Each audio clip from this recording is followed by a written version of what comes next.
It's so hard to keep. You caught Oh, me. that's awesome. Oh, well, That's awesome. thanks for coming in. Hopefully you can make me better. No, that's going very good.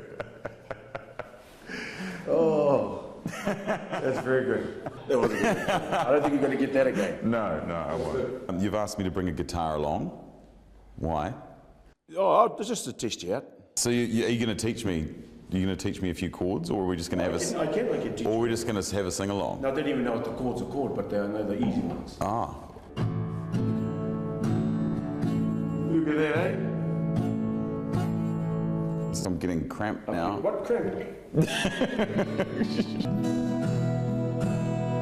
Beneath the stars, my tan guitar will play a song for you. You gotta know when to hold 'em, know when to fold 'em, know when to walk away, know when to run. You better count your money. When you're sitting at the table, there'll be time enough for counting. When the dealing's done, it's just, I think. How did you learn to do this? Did you just pick it up growing up? Well, you spent a bit of time around parties, and parties back then there was no boom box, and it was whānau gatherings, Christmas, New Year's, and this was it. Māori have really adopted the guitar for everything we do. Church, kapa haka, you see matatini now, it's all guitars. Yeah. Who is Rawiri Waititi? Well, Rawiri Waititi is he's just a small country type fellow, born and bred in a little place called Whangaparao, which is down in the Eastern Bay of Plenty. I grew up on a dairy farm, grew up on our marae, grew up around all my nannies and koros, grew up with my cousins, so everybody at school was related. Very isolated little place. My maternal grandparents, they were very strong real speakers, so they kind of grounded me in Te Reo Māori. Was Te Reo Māori the first language you started speaking? Did you speak that before English? That's my native language. So when did you start learning English? Well, we went to primary school. Wow. Yeah, so there was no kura kaupapa then, it was Whangaparao primary school. And so you went to school and that's when you started? Yeah, that's when we really started to learn English. My English is still a bit bloody all over the place, but it's all good, gets me by. Your moko? Yeah. When did you get your moko? 2015.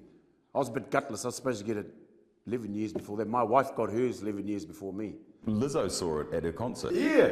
And she called it, yeah. And the lights went on, and I think the crowd didn't realise who she was talking to at that time. Well, there's thousands of us. Still has a stigma to it. Do you notice that when you... I do. Oh, I see it on social media. The reaction I get here is worse than the reaction I get overseas. People love it, yeah. That's a shame that it's in New Zealand that you get that stigma. Yeah, and like I said, we need to be doing more ands and not and-alls. What's up with the cowboy hat?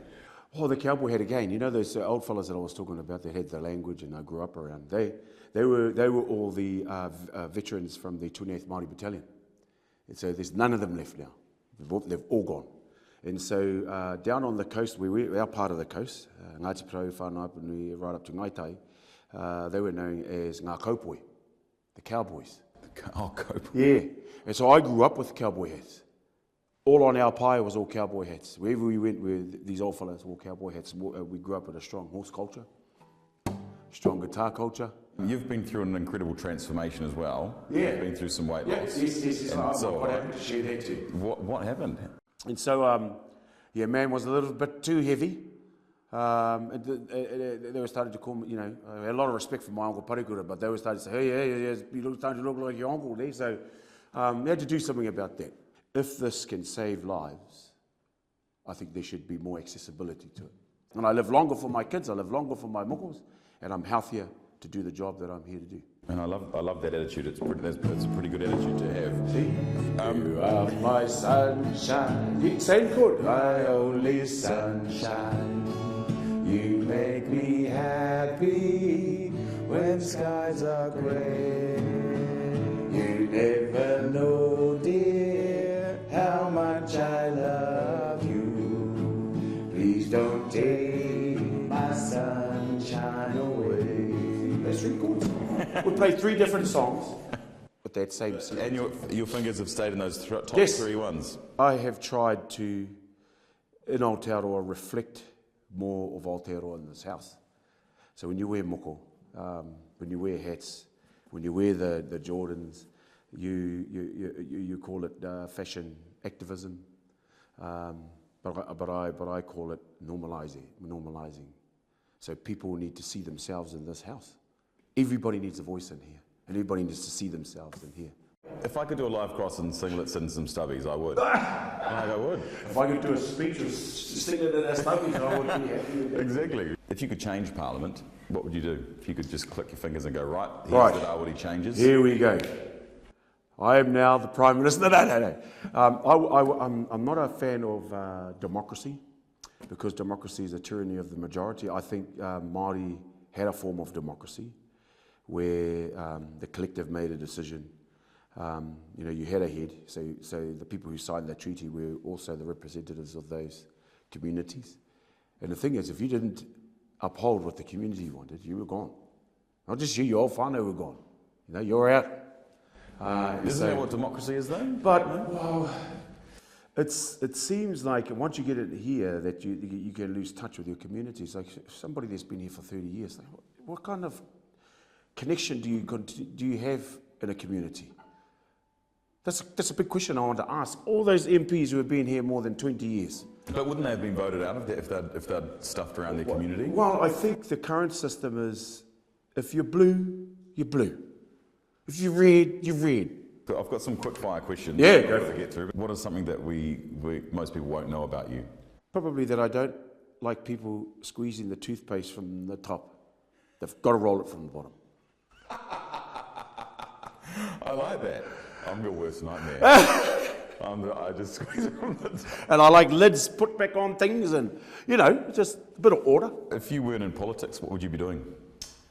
I'd probably be still growing kumara, which would be awesome. Probably doing more stuff in the iwi. I think this has opened doors to other things around the re-indigenisation and the decolonisation of our people. What animal are you, if you were to be an animal? I do like killer whales. Wow, you're an orca. Yeah, because I love the ocean. I'm an ocean person. There's something cool about orca, though. Yeah, I think they're very intelligent. I think they're majestic in the water, but they can also be very fearless. You can pass one law with a click of your fingers right now. What would it be? The one law I would pass right now would be on a wealth tax. I think our people are feeling it really hard out there. We know tax drives the economy of any country. Tax transformation is needed right now. Should we finish with a song? We'll finish with a song. Hey, yeah, yeah. I said, hey, what's going on? I'm trying to just stick to these 3 chords. And I say, hey, yeah.